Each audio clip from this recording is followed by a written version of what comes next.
The rain was relentless, hammering the windshield of my beat-up Chevy as I pulled into the gravel lot of Lakeview Spa, a place I'd never heard of until a desperate Google search for a massage near me. My shoulders screamed from weeks of hauling boxes at the warehouse, and my heart ached worse from the silence of a life I'd been hiding from. I was 25, stuck in a small Ohio town, and drowning in secrets I couldn't name. What does it mean to feel trapped in your own skin? I stepped out into the storm, my sneakers sinking into mud, and pushed through the spa's glass doors. Inside, the air was warm, scented with lavender and cedar, a stark contrast to the gray chaos outside. A man at the counter looked up tall, broad-shouldered, with tousled blonde hair and eyes like a summer sky. His name tag read Elliot. "Welcome," he said, his voice low and steady, like he could see right through my soaked jacket to the mess underneath. "Rough day?" I nodded, unsure why my pulse quickened. "Just need to unwind," I muttered, avoiding his gaze. "What is it about a stranger's kindness that makes you feel exposed?" He led me to a dimly lit room, the kind where shadows dance on the walls, and told me to undress and lie down. I hesitated, my hands fumbling with my shirt. I wasn't used to being seen not like this, not by anyone. As Elliot's hands worked the knots in my back, I felt something shift. His touch was firm but gentle, like he was unraveling more than just muscle. "You carry a lot," he said softly, his fingers pausing over a scar on my Shadera relic from a high school fight I'd never explained. "What's weighing you down?" "James." My name on his lips felt like a question I didn't know how to answer. How do you tell someone you're hiding from yourself? The session passed in a blur of warmth and quiet music. But then he leaned close, his breath brushing my ear. "I offer a special service," he said, his voice barely a whisper.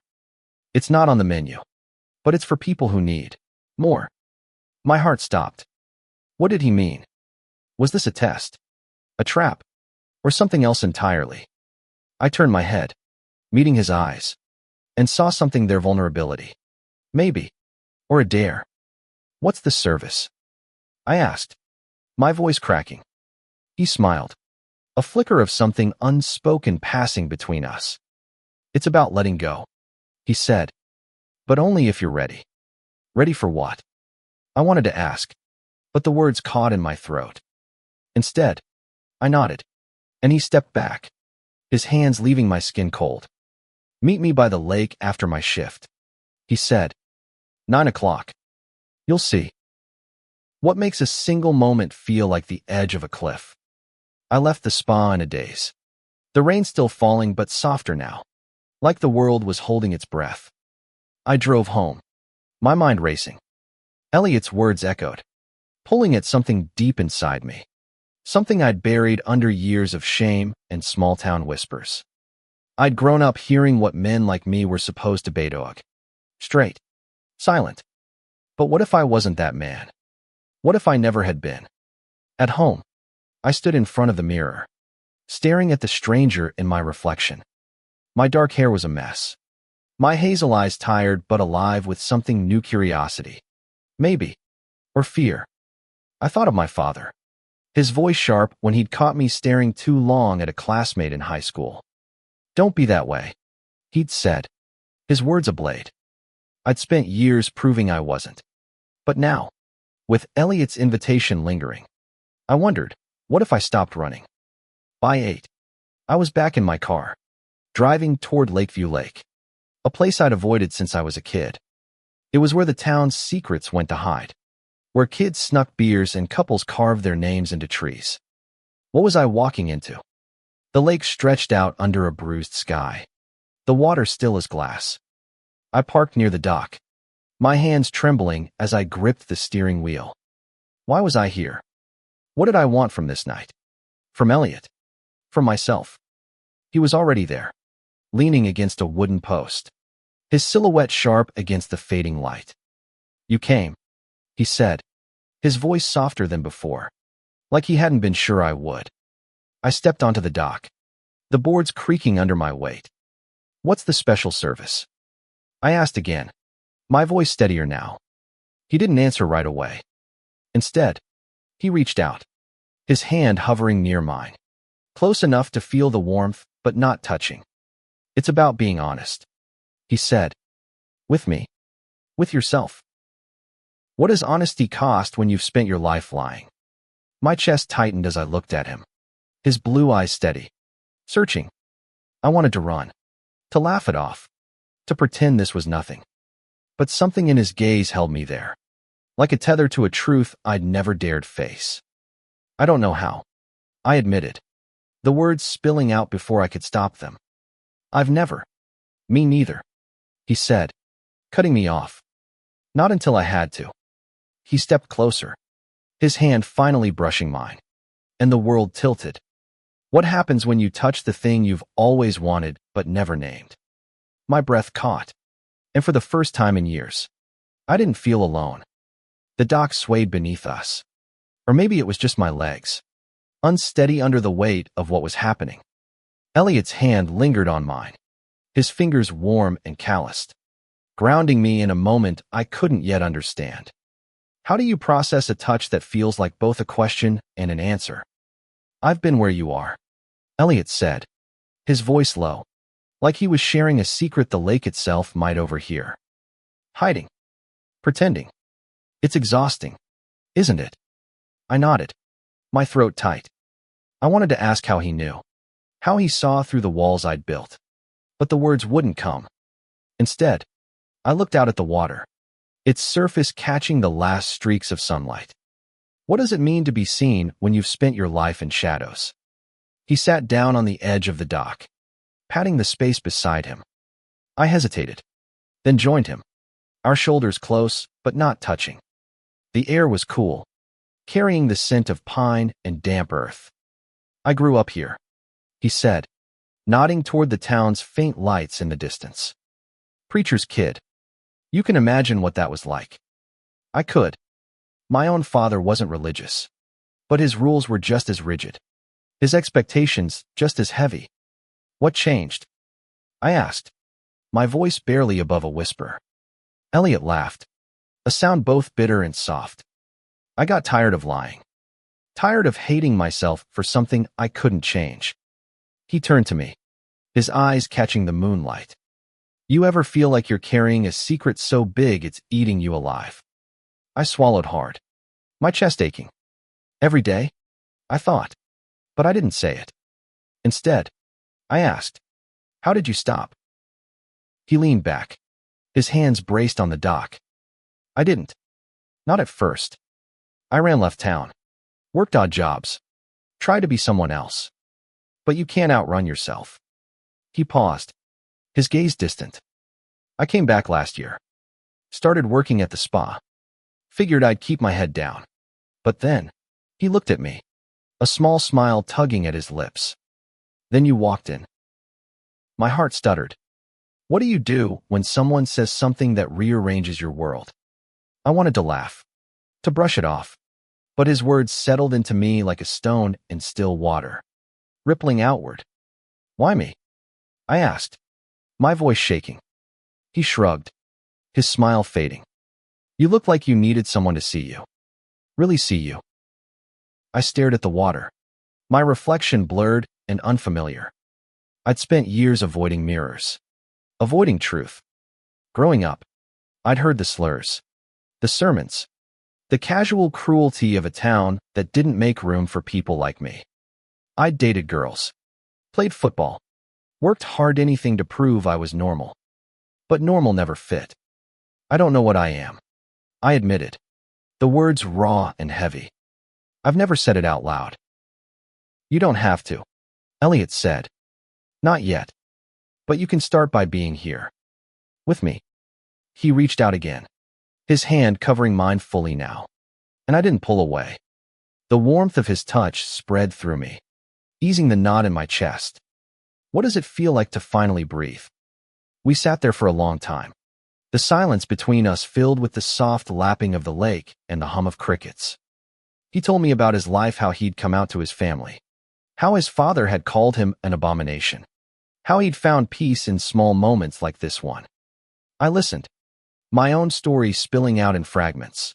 The fights with my dad. The loneliness. The fear of being found out. Each word felt like peeling back a layer of armor, leaving me raw but lighter. As the night deepened, a chill settled over the lake. Elliot stood, offering me his hand. "Come on," he said. "I know a place." I followed him along a dirt path, the trees closing in around us, their branches heavy with secrets. We reached a small clearing, where a fire pit sat surrounded by stones. He knelt, stacking logs with practiced ease, and soon a fire crackled to life, casting a warm glow over his face. "Better?" he asked, sitting cross-legged on the ground. I nodded, settling beside him. The firelight danced in his eyes, and for the first time, I let myself look at him really look. His jaw was sharp, his smile crooked, and there was a quiet strength in the way he carried himself, like he'd fought battles I could only imagine. "What is it about someone else's courage that makes you want to be brave? Tell me something true," he said, his voice soft but firm. "Something you've never told anyone." I froze, my mind racing. The truth was a dangerous thing, sharp-edged and heavy, but his gaze was steady, and the fire's warmth felt like permission. "I'm scared," I said finally. "Scared of what I feel. Scared of what it means." He didn't flinch, didn't look away. "Me too," he said. "But fear doesn't get to win forever." "What happens when you let yourself hope?" The fire crackled, and the night stretched on, but I didn't feel the cold anymore. Elliot's hand found mine again, and this time, I held on. The fire's glow painted Elliot's face in shades of gold, and I couldn't stop staring. His hand in mine felt like a lifeline, but also a challenge. Could I hold on? Or would I let go again? What does it take to choose yourself over fear? We talked until the stars burned bright above us, the conversation weaving between our pasts and the futures we didn't dare dream of. Elliot told me about the first time he'd kissed a boy, behind a gas station at 17, his heart pounding with equal parts terror and joy. "It felt like stealing," he said, his voice soft, like I was taking something I wasn't supposed to have. I nodded, understanding too well. "How do you claim something the world tells you is wrong?" "I've never," I started, then stopped, my face burning. Elliot tilted his head, waiting, his patience like a hand extended across a chasm. "I've never let myself feel it," I said finally. "Not really. I've thought about it, geese. But I always pushed it down." The words felt like glass in my throat, sharp and fragile. He didn't say anything, just squeezed my hand, and that silence was louder than any sermon I'd ever heard. The fire was dying now, embers glowing faintly. Elliot stood, brushing dirt from his jeans. "Come with me," he said, leading me back to the lake. The water was black under the night sky, reflecting 1,000 stars. He kicked off his shoes and waded in, the water lapping at his ankles. "You coming?" he asked, grinning. I hesitated. Me life was hesitation, but then I followed, the cold water shocking my skin. Why does stepping into the unknown always feel like drowning? We stood there, ankle deep, the world quiet except for the soft ripple of the lake. "This is what I meant," Elliot said, his voice barely above a whisper. "The special service. It's about feeling alive, James. Not hiding." He turned to me, his face half lit by moonlight, and I saw it again, that vulnerability, that dare. "What do you do when someone offers you freedom?" I stepped closer, my heart hammering. "I don't know how to do this," I said, my voice shaking. "I don't know how to be me." He reached out, his fingers brushing my cheek, and I froze, every nerve alive. "You're already doing it," he said, and then he kissed me. It was soft at first, tentative, like he was giving me a chance to pull away. But I didn't. I leaned in, my hands finding his shoulders, and the world fell away. The kiss deepened, urgent and raw, and for the first time, I wasn't running. What does it feel like to finally belong somewhere? His lips were warm, his breath mingling with mine, and I felt eat a spark, a truth, a piece of myself I'd locked away. When we pulled apart, my chest was heaving, my mind spinning. I didn't know. I whispered. I didn't know it could feel like this. Elliot smiled, his thumb tracing my jaw. It's just the start, he said. But even as he spoke, I felt a shadow creep in. The town, my father, the life I'd built, they were waiting, ready to pull me back. How do you hold on to something so fragile when the world wants to break it? We walked back to the dock, our hands still linked, but the weight of reality was settling in. What now? I asked, my voice small. Elliot looked out at the lake, his expression unreadable. Now you decide, he said. What you want. Who you want to be. His words were gentle but heavy, like a stone dropped into deep water. I wanted to say I'd choose him, choose this, but fear was a familiar guest, and it wasn't ready to leave. The next morning, I woke to a text from Elliot, meet me at the diner on Main. Noon. My heart leapt, but my stomach twisted. The diner was public, exposed, a place where eyes lingered and tongues wagged. I thought of my coworkers, my dad, the whispers that followed anyone who didn't fit. Could I walk in there with him? Could I let myself be seen? At noon, I parked outside the diner, my hands sweaty on the wheel. Through the window, I saw Elliot at a corner booth, his blonde hair catching the light. He looked up, waved, and my chest tightened. What does it mean to step into the light when you've only known shadows? I took a breath, opened the car door, and walked inside. The diner was crowded, the air thick with grease and chatter. Heads turned as I slid into the booth across from Elliot, their stares like needles. He reached across the table, his hand brushing mine, and I flinched, pulling back. His smile faltered, but he didn't push. You okay? He asked.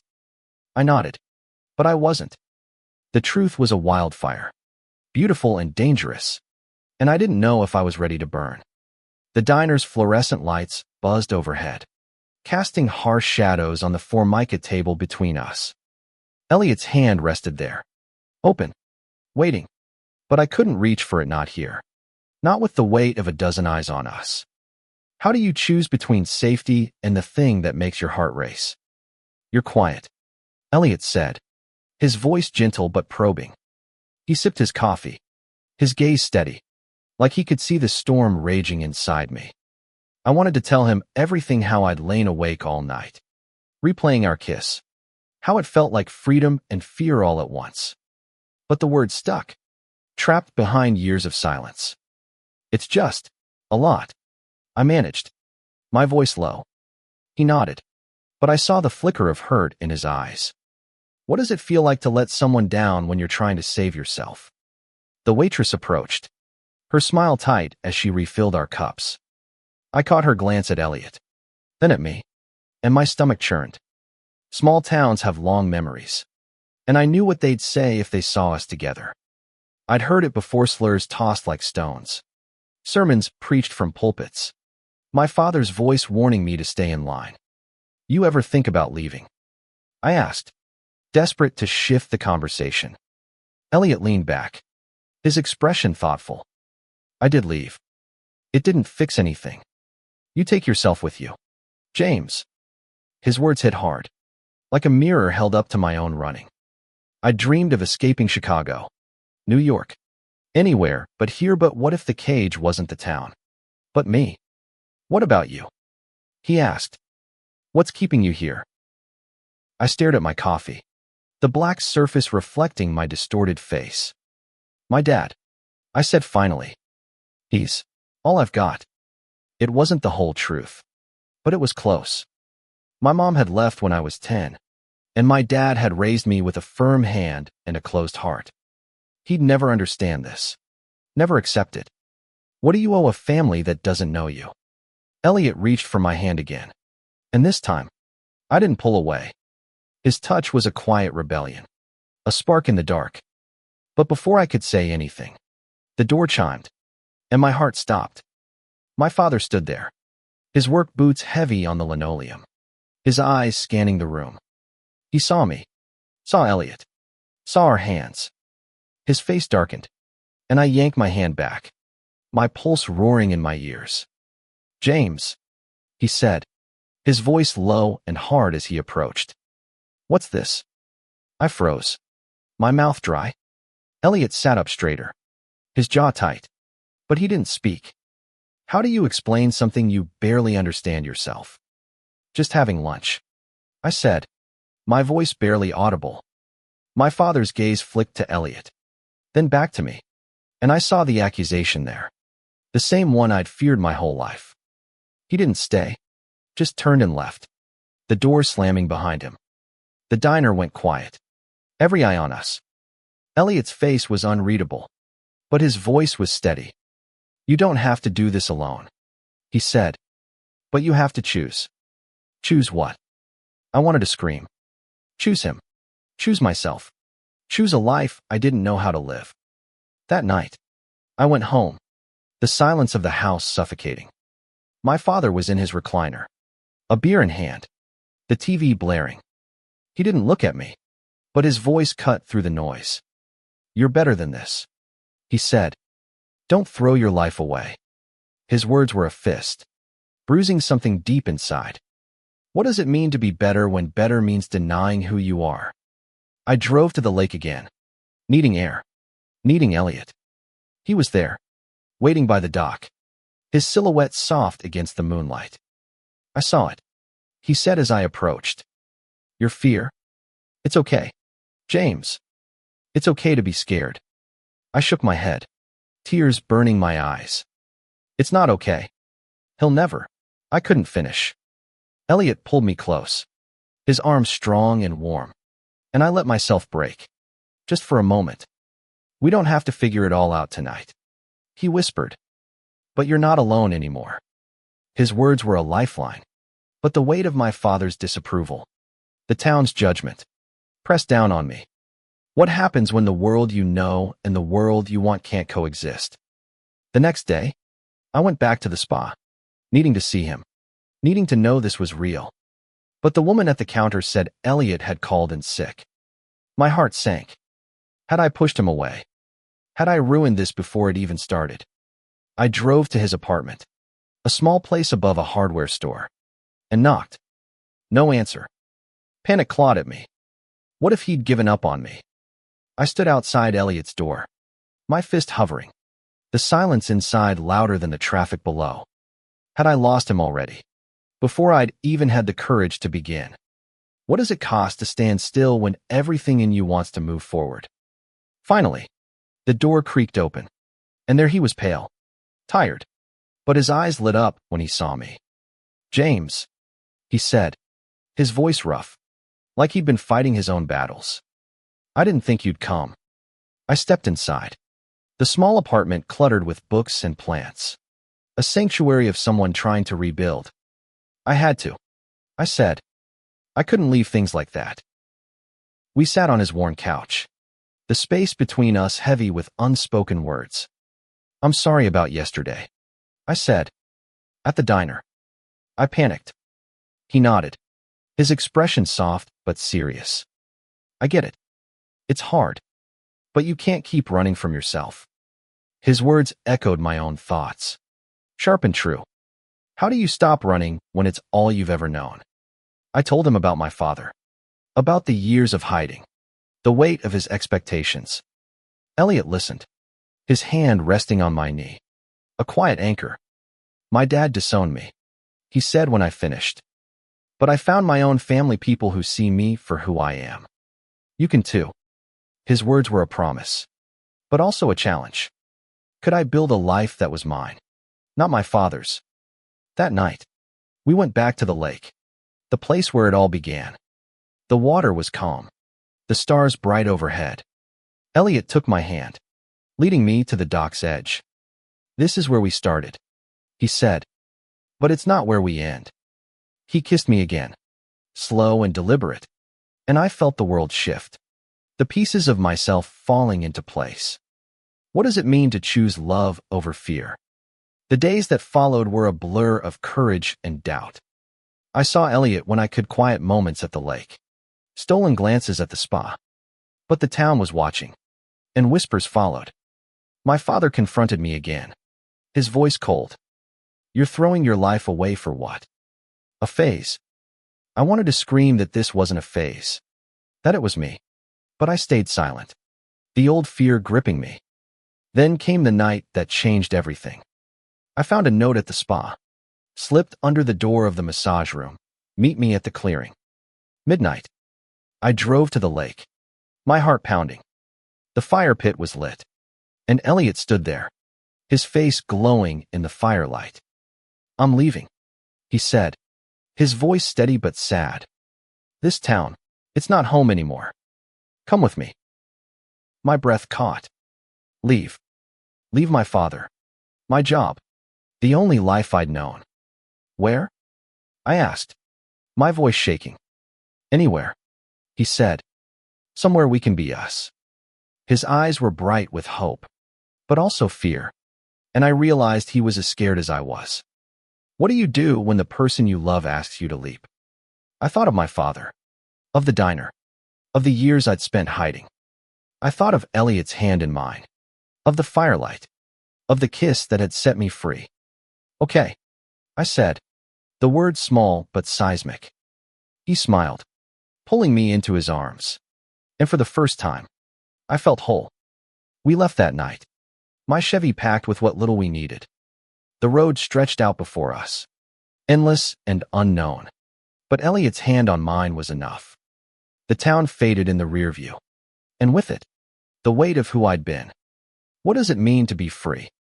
It's not the absence of fear, but the courage to move through it, to choose love, to choose yourself. Years later, I'd look back on that night on the lake, the fire, the moment I said yes and no. It was the start of everything. Elliot and I built a life, not perfect, but ours. And every time I felt the old fear creep in, I'd remember his words, you're not alone anymore. That was the special service. The gift he gave meant just love, but the chance to live.